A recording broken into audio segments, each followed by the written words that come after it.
نحمدہ ونصلی ونسلم علی رسول الکریم اما بعد فاعوذ باللہ من الشیطان الرجیم بسم اللہ الرحمن الرحیم قال اللہ تبارک و تعالی فی القرآن المجید والفرقان الحمید بسم اللہ الرحمن الرحیم تبارک الذی بیدہ الملک وہو علی کل شیء قدیر قال اللہ تبارک و تعالی فی مکان الآخر لقد کان لکم فی رسول اللہ اسوۃ حسنہ صدق اللہ مولانا العظیم و صدق رسولہ النبی الکریم۔ عطا اسلاف کا جذب دروں کر، عطا اسلاف کا جذب دروں کر، شریک زمرہ لا یحزنوں کر، خرد کی گتھیاں سلجھا چکا میں، میرے مولا مجھے صاحب جنوں کر۔ انتہائی واجب الاحترام محترم اور محتشم، آج کی اس پر رونق اور انتہائی مبارک تقریب کے مہمان خصوصی حضور پیر طریقت، رہبر شریعت اور امیر تحریک لبیک میرپور ڈویژن آزاد کشمیر اور سجادہ نشین آستانہ عالیہ گل بہار نعرہ شریف، انتہائی محترم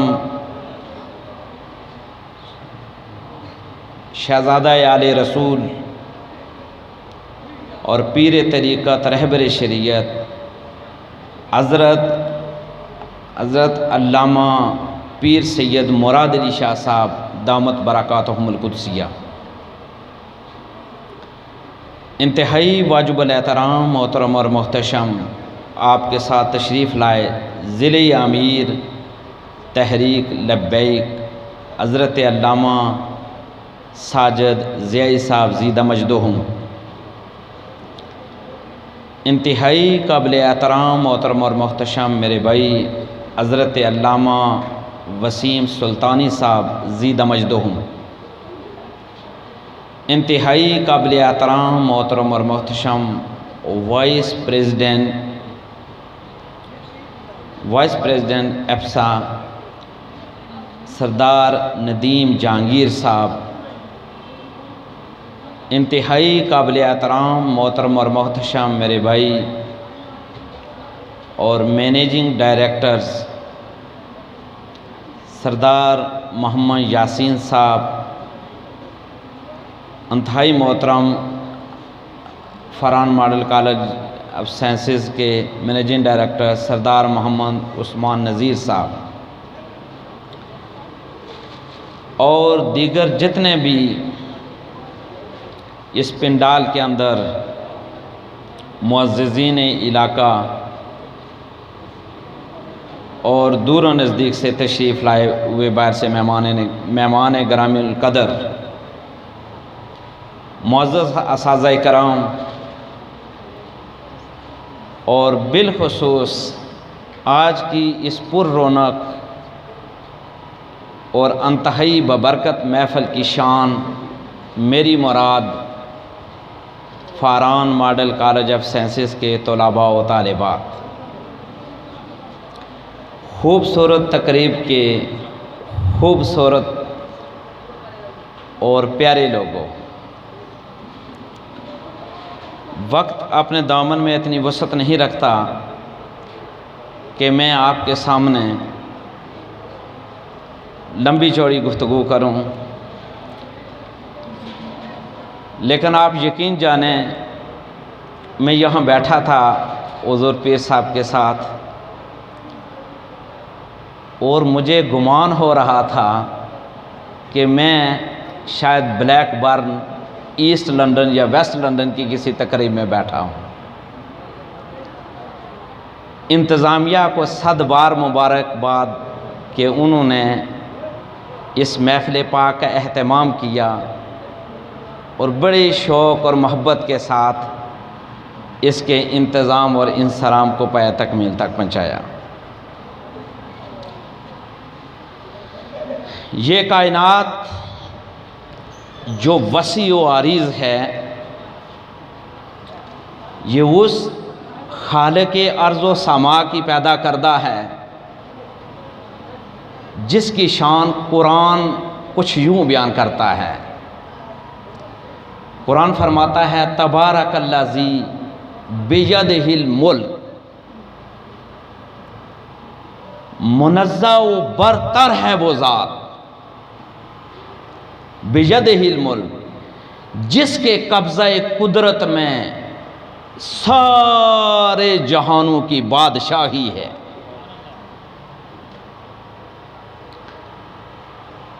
اور وہ ایک عالم نہیں، رب العالمین ہے، اور اس کی شان قرآن یہ بھی بیان فرماتا ہے وَهُوَ عَلَىٰ كُلِّ شَيْءٍ قَدِيرٌ، جو ہر چیز پر پوری طرح قادر ہے۔ اور آگاہ اتنا، میں اور آپ اس وقت کیا کر رہے ہیں کہ قرآن بیان کرتا ہے کہ وَلَا تَأْخُذُهُ سِنَةٌ وَلَا نَوْمٌ، اسے نہ نیند آتی ہے نہ اونگ آتی ہے، وہ شارگ سے قریب ہے، اور ہمارے عزائم میں کیا ہے، ہمارے دلوں میں کیا چل رہا ہے، ہماری نیتوں میں کیا ہے، سب سے باخبر ہے۔ جب اس کی اتنی بلند شان ہے، اس کی عرفہ شان ہے، تو پھر انسان کے ذہن میں آتا ہے کہ ظاہر بات ہے جس کی اتنی شان اتنی قدرت ہے، پھر اسی کو فالو کرنا ہے، تو اس کو فالو کیسے کرنا ہے؟ وہی بیان فرما رہا ہے کہ پیارے لوگو لَقَدْ كَانَ لَكُمْ فِي رَسُولِ اللَّهِ أُسْوَةٌ حَسَنَةٌ، کہ تحقیق تمہارے لیے بہترین نمونہ ہے حضور تاجدار کائنات صلی اللہ علیہ وآلہ وسلم کی حیات طیبہ۔ اور فرمایا من یطع اللہ فقد اطاع اللہ، من یطع الرسول فقد اطاع اللہ، جس نے رسول محتشم کی اطاعت کی اس نے سمجھے اللہ تعالیٰ کی اطاعت۔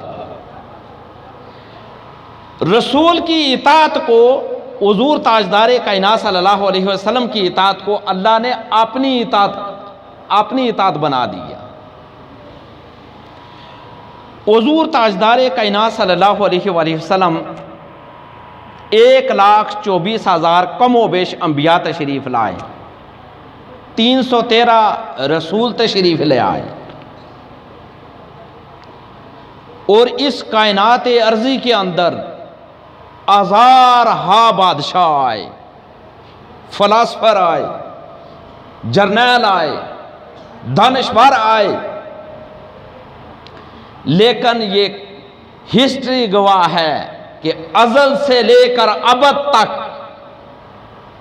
آپ صلی اللہ علیہ وآلہ وسلم سے بڑھ کر نہ کوئی ذہین آیا ہے اور نہ آئے گا۔ آپ کی صورت بھی سب سے حسین تھی اور آپ کی سیرت بھی سب سے حسین۔ حضور تاجدار کائنات صلی اللہ علیہ وسلم کی حیات طیبہ اور سیرت طیبہ کو مکمل سٹڈی کرنے سے اور اسی کو آپ صلی اللہ علیہ وآلہ وسلم کی سیرت کے مطابق اپنی زندگی گزارنے سے ہی ہم اس دنیا میں اور اس دنیا کے بعد والی جو لائف ہے، جو ہمیشہ والی زندگی ہے، یاد رکھیں ہم کامیاب ہو سکتے ہیں۔ موت یقینی ہے، آپ کو پتہ ہے، آئے روز ہم اپنے پیاروں کو جو دنیا سے رخصت ہو جاتے ہیں ہم ان کو قبروں میں اتارتے ہیں۔ خدا کی عزت کی قسم، موت موت جو یقینی ہے، جو اٹل ہے، جو ڈیفینیٹ ہے، جو ایک حقیقت ہے، ہمارے آباء و اجداد چلے گئے اور ہم تیار بیٹھے ہیں۔ اگر اللہ اور اس کا رسول صلی اللہ علیہ وآلہ وسلم راضی ہوئے تو خدا کی عزت کی قسم موت سے اچھا پیغام کوئی پیغام نہیں ہے۔ لیکن خدا نہ خواستہ اگر ہماری زندگی اللہ اور اللہ کے رسول کے بتائے ہوئے راستے کے بغیر گزر گئی، حضور تاجدار کائنات صلی اللہ علیہ وآلہ وسلم کے بتائے ہوئے راستے اور آپ کی سنتوں اور آپ کی سیرت طیبہ کو چھوڑ کر گزر گئی، تو یاد رکھیں کہ موت سے خوفناک کوئی پیغام نہیں ہے۔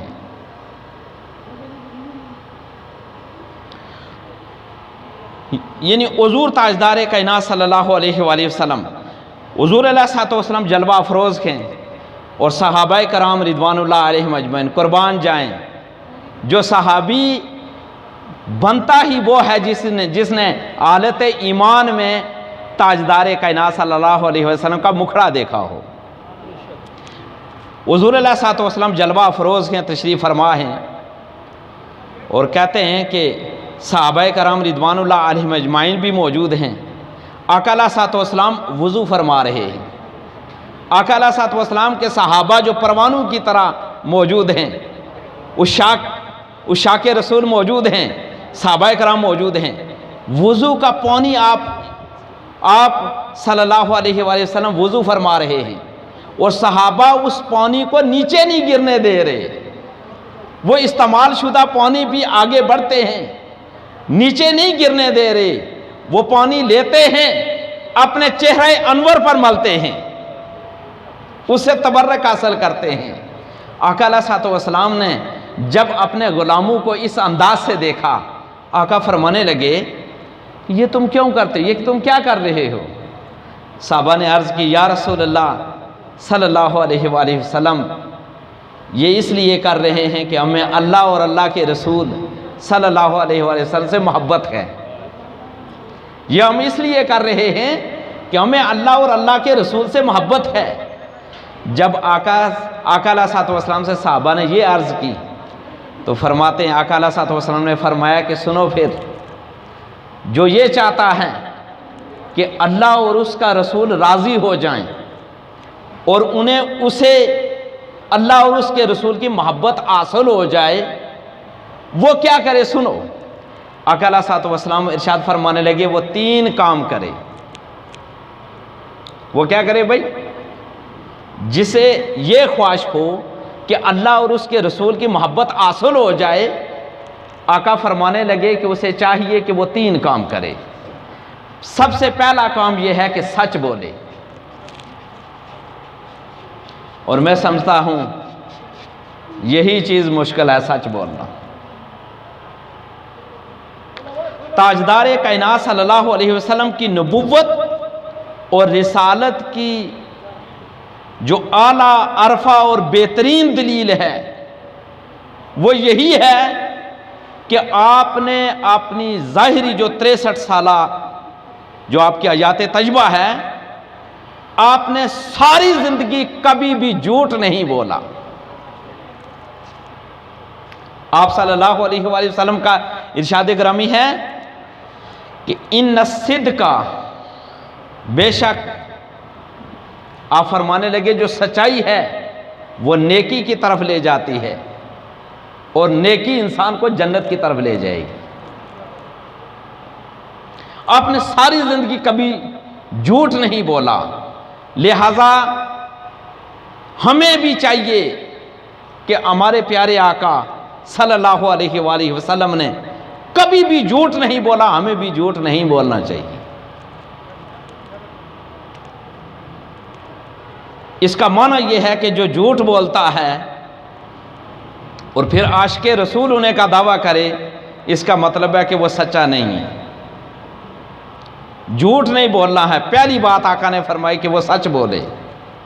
دوسری بات بتائی کہ میرے صحابہ سنو، اگر آپ چاہتے ہیں کہ اللہ اور اس کے رسول صلی اللہ علیہ وآلہ وسلم کی محبت تمہیں حاصل ہو جائے تو پھر آپ فرمانے لگے امانت میں خیانت نہ کرنا، بددیانتی نہ کرنا۔ اور اسلام نے دیانت کا جو لفظ ہے اس میں تمام حقوق العباد کو شامل کر دیا ہے، یہاں تک فرمایا کہ ایک محفل میں جو کی جانے والی باتیں ہوتی ہیں وہ بھی امانت ہوتی ہیں، اور اگر کوئی شخص اس محفل میں کی جانے والی باتیں وہ اگر دوسروں کو جا کے بتا دے تو وہ امانت میں خیانت کر رہا ہے۔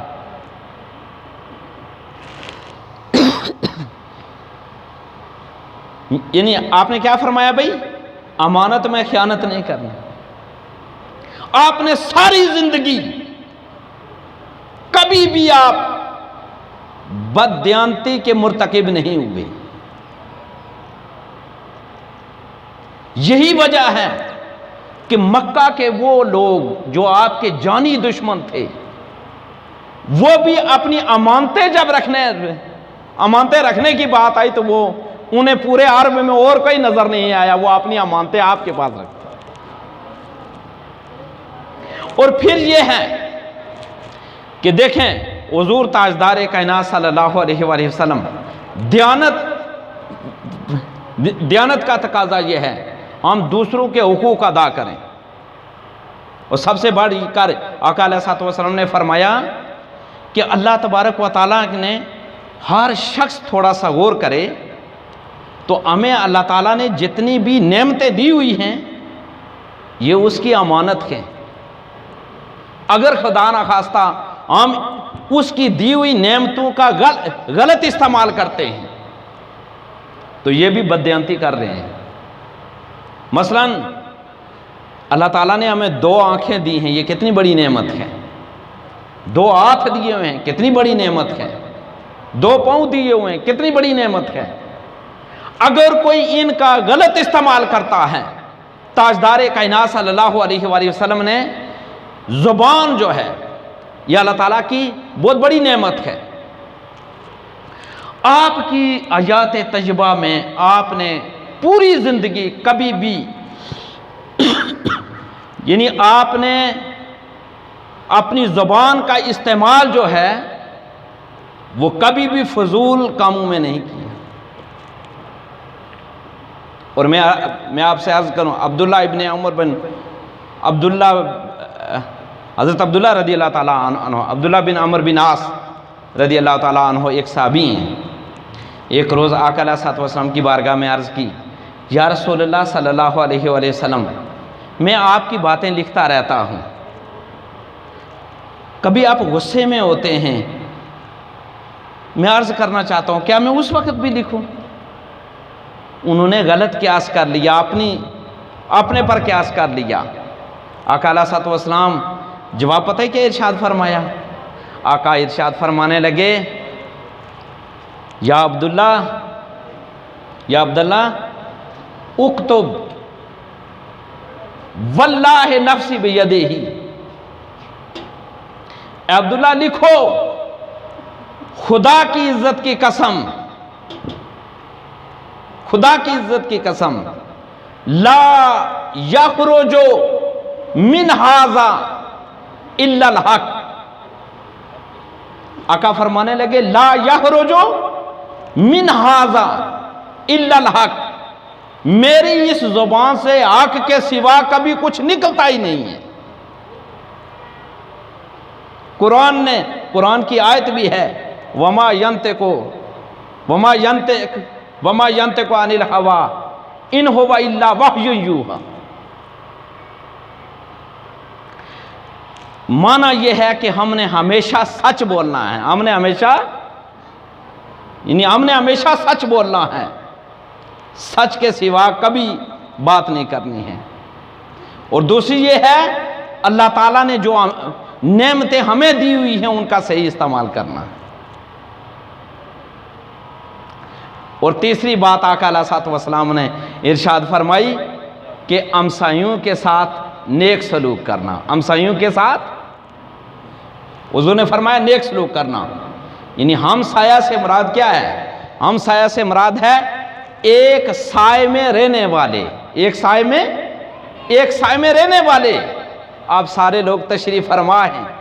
آپ اس وقت جو آپ کے ساتھ بیٹھے ہوئے ہیں وہ آپ کے پڑوسی ہیں، وہ آپ کے ہمسایہ ہیں، وہ جو ہمسایہ کے ساتھ نیک سلوک کرتا ہے، حضور تاجدار کائنات صلی اللہ علیہ وآلہ وسلم کے اس فرمان کی روشنی میں اسے اللہ اور اس کے رسول کی محبت حاصل ہو جاتی ہے۔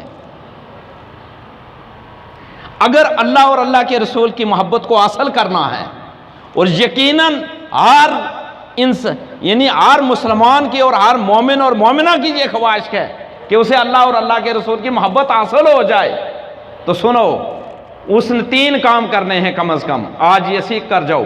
پہلا کام یہ ہے کہ سچ بولنا ہے، دوسرا کام یہ ہے کہ امانت میں خیانت نہیں کرنی ہے، بددیانتی کا مظاہرہ نہیں کرنا ہے، دیانتداری کا مظاہرہ کرنا ہے، اور تیسرا یہ ہے کہ ہم نے ہمسایہ اس کے ساتھ نیک سلوک کرنا ہے۔ میں عرض کرتا چلوں، آپ کی خدمت میں عرض کرتا چلوں، دیکھیں کہ وہ انسان کامیاب ہے۔ دیکھیں تاجدار کائنات صلی اللہ علیہ وآلہ وسلم، یعنی اگر وہ اپنی خاطر سب کچھ کرتے تو انہیں تو اہل مکہ جو مشرکین مکہ تھے اور کفار مکہ تھے وہ سب چیزیں دے رہے تھے، انہوں نے آپ کو بادشاہی کی آفر کی، ہر چیز کی آفر کی، لیکن آپ صلی اللہ علیہ وآلہ وسلم نے ارشاد فرمایا نہیں، اگر یہ لوگ میرے دائیں ہاتھ پر سورج رکھ دیں اور بائیں ہاتھ پر چاند رکھ دیں اور کہیں کہ میں جو میرا مشن ہے اس سے باز آ جاؤں گا، تو یہ نہیں ہو سکتا۔ یعنی جو بھی نیک آپ کے عزائم ہیں اس میں پختہ ہو جائیں۔ اور پھر دیکھیں آپ صلی اللہ علیہ وآلہ وسلم نے ہماری خاطر، پوری انسانیت کی خاطر، قیامت تک آنے والے انسانوں کی خاطر ہر تکلیف اس کو برداشت کیا اور صبر کا مظاہرہ کیا۔ جب قیامت کا دن ہوگا اور میدان محشر میں ہر کسی کی زبان پر ایک ہی کلمہ ہوگا، ہر کوئی مشکل میں ہوگا، چاہے وہ انبیاء ہوں، رسول ہوں، اولیاء ہوں، ایک ہی کلمہ ہوگا، نفسی نفسی نفسی۔ نفسی کا مطلب کیا ہے؟ اس کا مطلب ہے میری جان میری جان میری جان۔ ہر کسی کو میدان محشر میں اپنی پڑی ہوگی، ہر کوئی کہہ رہا ہوگا میری جان میری جان، نفسی نفسی نفسی۔ ایک ہی آواز ادھر سے آ رہی ہوگی جو نفسی نفسی نہیں بلکہ امتی امتی ان کی زبان پر ہوگا، یا اللہ میری امت، یا اللہ میری امت، یا اللہ میری امت۔ میدان محشر میں بھی لوگوں کی بات ہو رہی ہے، دوسروں کی بات ہو رہی ہے۔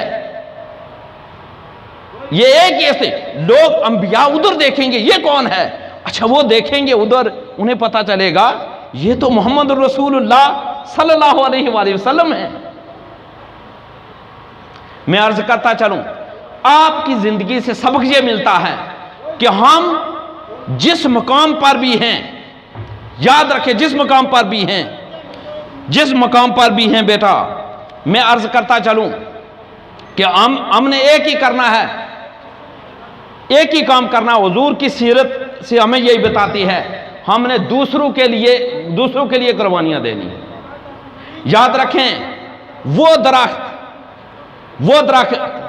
یہ یاد رکھنے والی، وہ درخت جس کا سایہ بھی نہ ہو اور جسے پھل بھی نہ مل رہا ہو، لوگ اس کو کاٹ دیتے ہیں اور چولہے کا ایندھن بنا دیتے ہیں۔ آپ جس مقام پر بھی ہیں، اپنے گھر میں ہیں تو اپنے پیرنٹس کے لیے، بہن بھائیوں کے لیے انہیں یہ احساس دلائیں کہ میں آپ کے لیے سب کچھ کر رہا ہوں۔ سکول میں ہیں، کالج میں ہیں، کسی تقریب کے اندر ہیں، جہاں بھی ہیں، آپ دوسروں کے لیے جو کچھ کر سکتے ہیں کریں۔ اور یاد رکھیں کہ اس سے پہلے کہ اللہ تعالیٰ کی دی ہوئی نعمتیں یہ ہم سے واپس ہو جائیں، آج 2 ہاتھ ہمارے پاس ہیں، واپس ہو جائیں۔ اللہ تعالیٰ نے ہمیں ذہن دیا ہے، یہ واپس ہو جائے۔ 2 آنکھیں دی ہیں، یہ واپس ہو جائیں۔ 2 ٹانگیں دی ہیں، 2 پاؤں دیے ہیں، یہ واپس ہو جائیں۔ اللہ تعالیٰ نے ہمیں جان دی ہے، زندگی دی ہے، یہ واپس ہو جائے، اس سے پہلے پہلے آپ جو دوسروں کے لیے کر سکتے ہو کرو، اور زندگی کا یہ کلیہ بنا دو۔ یہ نہیں ہے کہ آپ نے کوئی اور زندگی گزارنی ہے، جا کے وہاں جا کے آپ نے سیرت پر عمل کرنا ہے، نہیں۔ اگر میں خاص کر بچیوں سے کہوں گا کہ آپ عرض کر رہا ہوں گھر پر ہیں تو اپنی والدہ صاحبہ بچیوں سے کہوں گا کہ والدہ کا ہاتھ بٹائیں، اور میں آپ سے بچوں سے کہوں گا کہ آپ نے والد کا ہاتھ بٹائیں، بہن بھائیوں سے سلوک سے پیش آئیں، ہر کسی سے جب بھی ملے تو مسکراتے ہوئے چہرے کے ساتھ ملیں، خندہ پیشانی کے ساتھ ملیں، دوسروں کا احترام کریں، دوسروں سے اگر کوئی کوتاہی ہو جاتی ہے تو گالی گلوچ سے کام نہ لیں، سختی سے کام نہ لیں، یاد رکھیں صبر سے کام لیں، اور دوسروں کی غلطیاں کوتاہیاں معاف کر دینا، یہ ہمارے پیارے آقا صلی اللہ علیہ وآلہ وسلم کی سنت ہے۔ اور میں آپ کے سامنے یہ بھی کروں کہ آپ یہ کام ضرور کریں جو آخری بات بتا رہا ہوں، وہ یہ ہے، خدا نہ خواستہ میں عرض کروں موت یقینی ہے، موت آ جائے، ہم دنیا سے چلے جائیں، کم از کم ان لوگوں کو ضرور خوش رکھیں کہ جب آپ دنیا سے چلے جائیں یا آپ محفل سے اٹھ جائیں یا گھر سے چلے جائیں کہیں، تو جن لوگوں کو سب سے زیادہ دکھ ہوگا نا آپ کے جانے کی وجہ سے، انہیں کبھی ناراض نہ کرنا، ان کے لیے قربانی دینا، ان کے لیے کام کرنا، ان کے لیے گھر کے کام کاج بھی کرنے پڑے تو کرنا، جس ادارے میں آپ پڑھ رہے ہیں، تعلیم حاصل کر رہے ہیں، آپ جو کچھ کر سکتے ہیں وہ حصہ ڈالیں، جو اللہ تعالیٰ نے آپ کو صلاحیتیں دی ہیں ان صلاحیتوں کا استعمال کریں۔ دوسری کو کوئی اچھی بات نظر آتی ہے، اچھی بات آتی ہے، دو چار باتیں میں آپ کے سامنے یہ بھی کروں، یاد رکھنے والی باتیں ہیں، اپنے اندر خود اعتمادی پیدا کریں۔ خود اعتمادی کیسے پیدا ہوتی ہے؟ خود اعتمادی دو چار باتوں سے پیدا ہوتی ہے۔ اس طرح پیدا ہوتی ہے کہ یہ نہ سمجھیں کہ آپ کے اندر کوئی صلاحیت نہیں ہے، تمام بچے بھی سن لیں اور بچیاں بھی، اور سارے، اللہ تعالیٰ نے آپ کو بڑی صلاحیتوں سے نوازا ہے۔ اپنی جو خوبیاں ہیں ان خوبیوں کو یاد کریں اور خوبیوں کو لکھیں، میرے اندر اللہ تعالیٰ نے یہ خوبی بھی دی ہے، یہ خوبی بھی دی ہے، آپ کے اندر کانفیڈنٹ ڈیولپ ہوگا۔ دوسری چیز یہ ہے کہ دوسروں کو شاباش دیں، دوسروں کے کام کو سراہیں۔ اساتذہ نے اگر آپ کو شاباش دی ہے، والدین نے شاباش دی ہے، اس کو بھی یاد کریں، آپ کے اندر کانفیڈنس ڈیولپ ہوگا۔ دوسروں کو اچھا کام نظر آئے تو اس پر ہی کمنٹس دیں، ریمارکس دیں، اس کی تعریف کریں، اچھائی کریں، اس کا تو فائدہ ہونا ہے یا نہیں ہونا ہے، کامیابیاں تو میرے رب نے دینی ہے، آپ کی تعریف کرنے سے کیا ہوگا؟ آپ کی تعریف کرنے سے آپ کی بہتری آئے گی۔ یاد رکھیں دوسروں کی کوئی اچھی خوبی نظر آ جاتی ہے، ضرور تعریف کریں، اچھے ریمارکس دیں، کمنٹس دیں، شاباش دیں، اور معزز اساتذہ کرام یہاں تشریف فرمائیں، میں انہیں بھی کہوں گا کہ آپ جس بچے کی کوئی خوبی نظر آئے اس خوبی پر اس کو کمنٹس سے نوازیں، شاباش دیں۔ کیوں؟ اس لیے کہ شاباش فیول ہے، ایندھن ہے، گاڑی اور جہاز ایندھن سے چلتے ہیں، اور یاد رکھیں کہ یہ جو شاباش ہوتی ہے، یہ اگر ایک سٹوڈنٹ اچھا ہے تو وہ اور اچھا ہو جائے گا۔ اپنے کولیگ کو اچھے ریمارکس سے نوازیں، بہترین خوبیوں سے نوازیں۔ اور پھر ایک اور آپ کو بتاؤں، آج بڑی زبردست قسم کی کارکردگی آپ نے پیش کی ہے، اپنی پاسٹ سکسس جو ہے ان کو بھی یاد کیا کریں، جو سابقہ ماضی کی کامیابیاں ہیں نا ان کو یاد کیا کریں، جو ناکامیاں ہیں انہیں نہیں یاد کرنا، انہیں یاد نہیں رکھنا، بلا دینا، لیکن جو خوبیاں ہیں، جو پاسٹ سکسس کے، چونکہ یاد رکھ سکسس یہ قاعدہ کلیہ ہے، سکسیس اٹریکٹ سکسیس.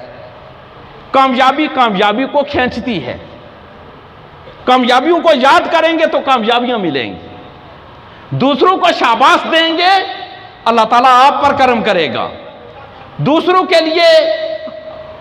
لیے اپنے سینے کو شادہ کر دیں، وسیع الظرف ہو جائیں، دوسروں کی غلطیاں معاف کرنے والے بنیں اور دوسروں کا احترام کریں. یاد رکھیں، جو دوسروں کا احترام نہیں کرتے وہ کبھی بلندیوں پر نہیں پہنچ سکتے. کوئی کولیگ ہے، پیرنٹس ہیں، بہن بھائی ہیں، اساتذہ کرام ہیں، کوئی دوسرا ہے، ہر ایک کا احترام کریں. اگر ہر ایک کا احترام کریں گے تو یعنی یہ چیز آپ کو کامیابی کی طرف لے جائے گی. میں اللہ تعالیٰ سے دعا کرتا ہوں کہ اللہ تبارک و تعالیٰ ہمیں حضور تاجدار کائنات صلی اللہ علیہ وآلہ وسلم کی سیرت طیبہ پر اللہ تعالیٰ کی ذات ہمیں حضور علیہ السلام کی سیرت طیبہ کو سٹڈی کرنے اور اس پر عمل پیرا ہونے کی توفیق عطا فرمائے. وآخر دعوانا الحمدللہ رب العالمین. بہت بہت شکریہ.